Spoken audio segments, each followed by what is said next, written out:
Come with me on this mental adventure here. Electro freeze pressure switches. So these are the factory pressure switches, and you can see I have this completely sealed up to try and prevent this condensation from getting in, because those pressure switches far too many times fail. And when the pressure switch fails, the unit's supposed to cut out at 30 psi. When it doesn't, the pressure gets strong enough in the barrel that the pressure runs backwards out here, and then it blows out the little rubber stopper that's supposed to be in there. When that happens, air is allowed to, well, the milk is allowed to backflow, and then you get air. Then the next time we draw ice cream, it sucks in this much air. The machine recognizes it, it throws a pump air and shuts down. So with a bad pressure switch, what you actually have is stores constantly finding it in night mode, right? Or it's off. They turn around to use it and it's off. Stolting machines have a pressure switch right on the back side of this, right? And it's like a well pump switch. In fact, it's something like this. So this is a digital pressure controller, 1/2-inch pipe thread, that I don't wonder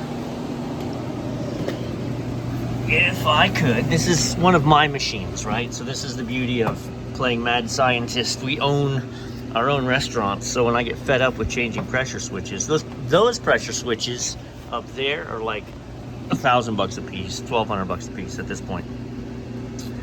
But this, I've never opened this to see. I was like, what in the world? There are two lines, and this is cut. This is an unused option, that I know. But there's two lines. There's this line bringing the mix, and there's this tube. But when I looked at the front, that tube is capped off and not used.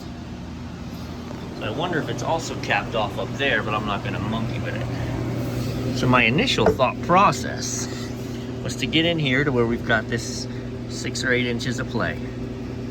Cut this, right? Cut an inch out of it, or whatever I need to cut out of it, so that I can put in a T on a flex hose, put in a T, mount this in here, re-insulate everything. My power supply is right there. So how this one works is it's just 240. 208, 240, so I've got to bring my 208 in from there, and then this 208 I would have to put in a contactor, because I actually have to interrupt 9 volts DC here.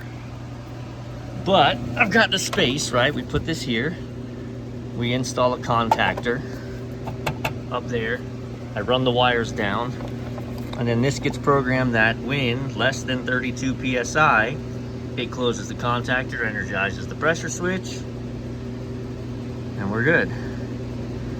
And this thing was like $60. So let's pretend I have to replace this every year, $60. My concern is the milk going to gum up that diaphragm in there? That's actually why I went with 1/2-inch. There was smaller, and I'm like, no, I was hoping for a larger orifice. I don't know what I don't know. But as you can see, I am very willing to experiment and find better ways if they're out there. Because these changing, I deal with almost 30 different Dairy Queens, and pressure switches are killers. So if we can get rid of these $1,200 pressure switches and come up with a better system, I thought about it would be much easier for sure, in some capacity, to do it all here, right? It would be great if I could just put my pressure switch in here, cut this, tee it, put my switch there, then I'm just navigating wires out. I'm very hesitant to put that device in a place they can get to it, because people.